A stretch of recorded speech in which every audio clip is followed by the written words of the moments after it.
John Cleese, welcome. You haven't left the country.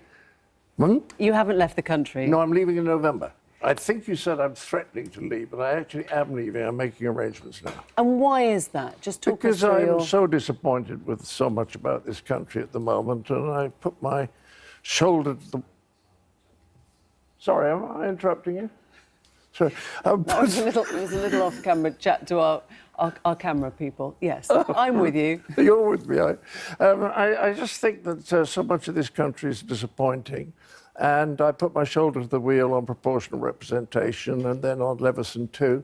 And when they were both kicked out by right-wing governments, I just thought to myself, all right, I give up, I'll try somewhere else. Hang on, though. Proportional representation was a vote, was a democratic vote. You Yeah, mean the AV right-wing vote? press lined up against it, and people who didn't really understand it were convinced by their arguments. Their arguments like, oh, it leads to weak coalition government. Would you like to have a word right now with Theresa May about weak coalition government? But you could have They that were argument about elected under anything. first past the post, right? You could have that argument about any angle, any election result of all. Oh, you right? could argue about anything, Emily. Right. So you're leaving the country because... Because I'm very disappointed with the way the country is run. My particular beef is with the newspapers. And, of course, the Daily Mail will dismiss this as an extraordinary outburst. But I want to tell you something that's really pretty factual. The European Union every year asks 1,000 people in each of 33 different countries what their trust level is in the printed media in those countries. And they publish a report. Now, this is this year's that's just come out. And the country that has the largest trust is the Netherlands. And then after that, we've got Finland, Denmark, Sweden, Austria, and so forth. And then in the middle here, we've got Lithuania, Croatia, Turkey. And then right down the bottom, could I ask you just to read the last 2 or 3 countries? Malta. Yeah, we get it. OK. So you've got the United Kingdom is the lowest one. Can I just... Lowest out of 33. Yes, but look, you just missed out. One of the most trusted written press countries is Albania, which comes in second. So perhaps there is a correlation between the kind of press which is robust, which creates a certain level of curiosity and cynicism. Yes. No, it's the lying and the triviality that I object to. This is not just this year, Emily. This was the same last year. We were 33rd out of 33. It was the same the year before and the year before that. So for 4 years, we've had the least trusted press in Europe. But least trusted does not necessarily mean not true. No, it doesn't necessarily It could mean anything, that if you've got 23% of the people who trust it... So, we're just going to take a little minute. No, that was sabotaged by the press. By the press. Right, so there we go. So if you've got a sort of pathetic 23%, whereas the Dutch, who are pretty sensible, uncorrupt people, they trusted... What is the figure here? OK. My point is that everyone feels like they're having a problem with the truth right now. If you insist something loudly enough on social media... Well, what does that mean, though? If you have, for example, on Brexit, you have people who are in the Remainer camp and people who are in the Leave camp, both feeling they can't trust the truth on Brexit, right? That's right. So all we've done is amplified this sense of mistrust, possibly by things like that. It doesn't mean that there isn't truth. Well, this is what I feel about Brexit. One of the most depressing things about this country was the standard of debate about Brexit. It was awful. There were dreadful lies on the right about all the money that would come into the National Health Service if we went. And there was the usual thing, just scare tactics from Cameron and Osborne. You know, oh, it'll be a disaster. But that was the level of the debate. Nobody said, it's very complicated. There's a guy called Philip Tetlock, who's a university professor at the University of Philadelphia, who's done research on this.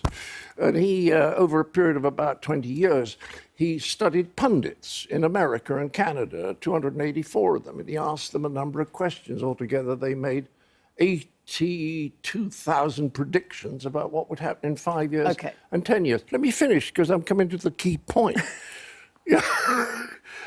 Come on, make this. Pull yourself together. you know, but the point that he made was that they were hopeless at forecasting. He said it was hardly better than chance, and that the pundits were no better than a reader of the New York Times.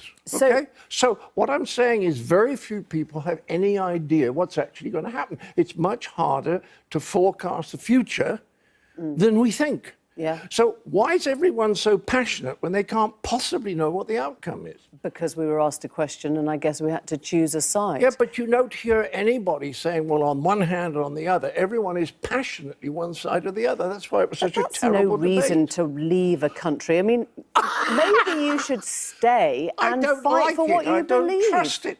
I don't trust the bankers. You know, they missold, that's what you have to say. You can't say swindled. They missold 80 billion. OK, where are you going, where you trust the bankers and you love the politics and the elections are always right? You mean there's nowhere better? No, I'm just asking. I'm literally asking you. You're arguing, mateless, that two wrongs make a right. No, I'm literally asking you where you're going, geographically. Nevis. Oh. In the Caribbean, where I spent January and February, and it's gorgeous. And that's not on that chart at all. I wasn't expecting that. Yeah, OK, so you're going to the Caribbean. No, the Nevis newspaper is very good. Right. It's about this big, but I bet you all trust it out there, right? What? You all trust it. It has 100% trust, probably. Oh, yeah, it's one of the nicest islands I've ever been on. The relationship between the races is absolutely superb. The people there are really kind. It's old-fashioned. The British educational system is there, the old-fashioned one. The children and adults are extraordinarily well educated. Okay. The weather's good the whole time. Well, you're very lucky to be able to move to Nevis. Yeah, I'm very lucky. You're here and you're John Cleese, so we have to talk about comedy. I want to know if we you think... We are talking about comedy. A little bit. I don't make jokes, I just point them out. What about... 23% trust, right? Where do you think your... If you had to choose politically what your fan base was, would you say Monty Python fans are leavers or remainers? Or completely cross-cultural? I don't really know. I do know that Monty Python is much more popular in America than it is here. Why is that? And Fawlty Towers is more popular here than there. Because the BBC haven't put Monty Python out for 17 years. And I think the reason for that is that they don't want to have to compare it with a lot of modern comedy. Because it wouldn't stand the test of time? Well, yes. I mean, the point is, some people think Python's funny, some people don't. That's the nature of comedy, is that some people think things are funny and others don't, you know? But enough people have found Monty Python really funny over the years to say, yes, basically it's a funny program. And an awful lot of current comedy, and I've only been in this country 2 weeks this year, but I talked to everyone. I said, what's good on the BBC? What's good? Most people say there's not much that's funny. Do you think anyone has followed now in the Python footsteps? No, and the funny thing is, when I was talking to Hugh Laurie and Stephen Fry, when they were doing their series, they said if they got into Python territory, they'd say, oh, no, that's Python. They'd back off. So normally you have a lot of copying because flattery is the sincerest form of... copying things is the sincerest form of flattery, you know? But it didn't happen, and I'm quite surprised. I wonder whether you think... We always talk about being quite culturally divided now, both America and the UK. Do you think that has battered at a, if you like, a collective sense of humour, a national sense of humour, if such a thing existed? Well, I think that the sense of humour... You know, people say to me, if I go to America, we love British humour, you know, Monty Python and Benny Hill. And I want to say, well, you wouldn't necessarily put them in the same category. I think what's much more noticeable in America is the difference in sense of humour between the Midwest and the South, and then the coasts and the Great Lakes, where irony is just like British irony. But if you go to the Midwest and the South, the George W. Bush voters, basically, they have no sense of irony. And so they don't get a lot of the humour that we think is so funny. That sounds as if you're saying they're a bit thicker. Yes. Oh, you are? Well, I suppose there's a nicer way of saying it. Can you think of one? I'm just asking the questions. But you Come on, do mate. genuinely think What's a better that... word for people who have no sense of irony? Literal-minded is the word, which is very interesting culturally, because that's, of course, where the idea that the Bible should be interpreted literally came from people who were literal-minded. Complete rubbish. Can you imagine that Jesus Christ was literal-minded? That is a discussion for another night and a longer time. Cleese, thank you very much. Nice of you to come in. Oh, have we got to stop? We have got to stop, but we've got Peter Shilton next. You can watch him. Oh, because we didn't even talk about football. Quickly, do you think it's coming home? I'm not sure we can beat France. Well, it might be coming home and you'll be in Nevis. No, I won't. You will.